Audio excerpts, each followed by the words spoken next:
Hi friends, welcome to my channel. இன்றைக்கி நம்ம என்ன பார்க்க போகிறோம்னு பார்த்தீங்கன்னா, ஹஸ்பண்ட் வந்தாருங்க ஆஃபீஸ்லேருந்து. கல்லீரல் வாங்கிட்டு வந்தார். இது ஃப்ரை பண்ணி கொடுமான்னு கேட்டாங்க. நான் இப்போ என்னால் முடியாதுங்கன்னு சொல்லும்போது அவர் நானே ஃப்ரை பண்ணுறேம்மான்னு சொல்லிட்டு சொன்னார். ஓகே, எப்படி பண்ணுறதுன்னு சொல்லிட்டு பார்க்கலாம். வீடியோக்குள்ளே போகலாம் வாங்க. இதுதாங்க கல்லீரல் எடுத்திருக்கேன். இது நல்லா ஒரு பீஸாக எடுத்து நல்லா இந்த மாதிரி சின்னசாக கட் பண்ணிக்கலாம். இந்த அளவுக்கு நல்லா சின்னசாக கட் பண்ணி எடுத்துகிட்டு இது நல்லா வாஷ் பண்ணிக்கலாம். வாஷ் பண்ணுறதுக்கு சால்ட்டு, மஞ்சள் தூள் இதெல்லாமே போட்டு நல்லா பிசைஞ்சி கழுவி வாஷ் பண்ணி எடுத்துக்கலாம். இந்த மாதிரி வாஷ் பண்ணி எடுத்துகிட்டு குக்கரில் தண்ணி ஊற்றி அதுக்கு தேவையான மஞ்சள் போட்டு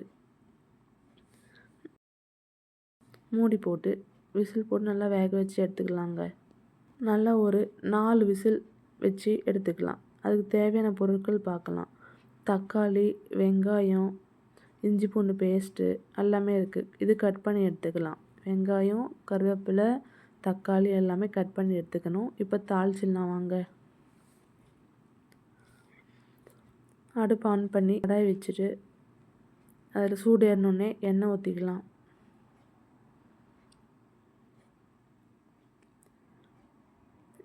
எண்ணெய் ஊற்றி அது கொஞ்சம் சூடாகட்டும். சூடானே வெங்காயம் கட் பண்ணி வச்சுருக்கோம்ல, வெங்காயம் போட்டுக்கலாம்.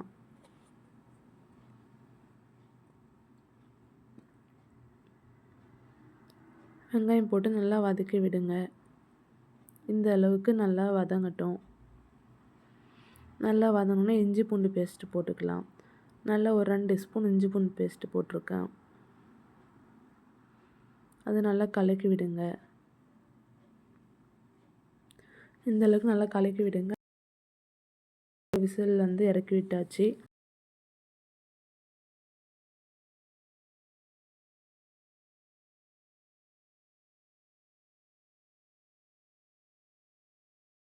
இந்த அளவுக்கு நல்லா வதங்கின பின்னாடி கல்லீரல் இருக்குங்களா, வேக வச்சு எடுத்துருக்கோம் பாருங்கள், அது எடுத்து இதில் போட்டுக்கலாம். போட்டு நல்லா மிக்ஸ் பண்ணுங்கள்.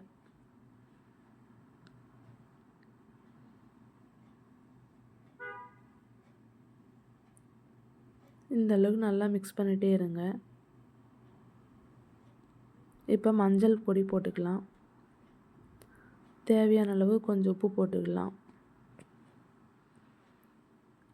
உப்பு போட்டு நல்லா கலக்கி விடுங்க.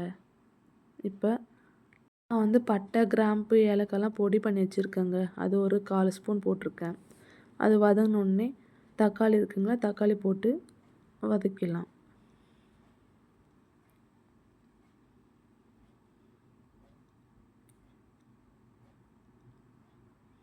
நல்லா இந்த மாதிரி மூடி விடுங்க. அந்த தக்காளி இருக்கிற தண்ணி நல்லா வதங்கி இறங்கும்.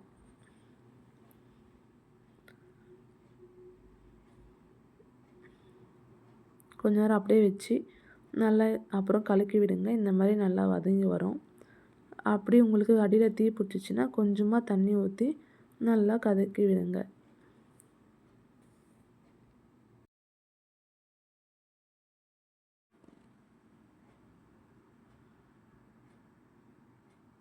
நல்லா இந்த அளவுக்கு வதங்கின பின்னாடி சீரகத்தூள் 1 ஸ்பூன் போட்டுக்கிட்டுருங்க.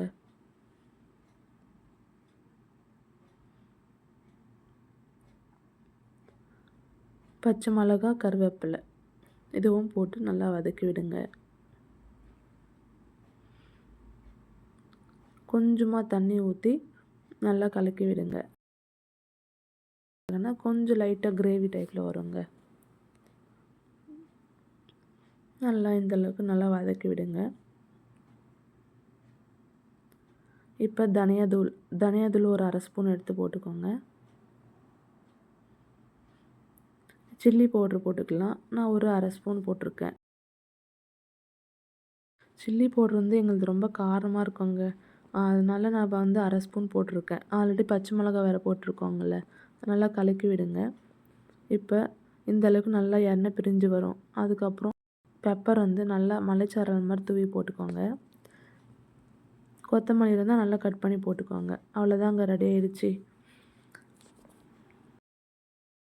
இது ரசம் சாதம், சாம்பார் சாதம், சப்பாத்தி இதெல்லாம் சாப்பிட நல்லா இருக்குங்க சைட் டிஷ்ஷாக. ஒயிட் ரைஸுக்கும் சாப்பிட நல்லாயிருக்குங்க. இந்த மாதிரி ட்ரை பண்ணி பாருங்கள், நல்லாயிருக்கும். இந்த வீடியோ உங்களுக்கு பிடிச்சிருந்தா லைக் பண்ணுங்கள், ஷேர் பண்ணுங்கள், சப்ஸ்கிரைப் பண்ணுங்கள், பெல் ஐக்கனை கிளிக் பண்ணுங்கள். தேங்க்ஸ் ஃபார் வாட்சிங்.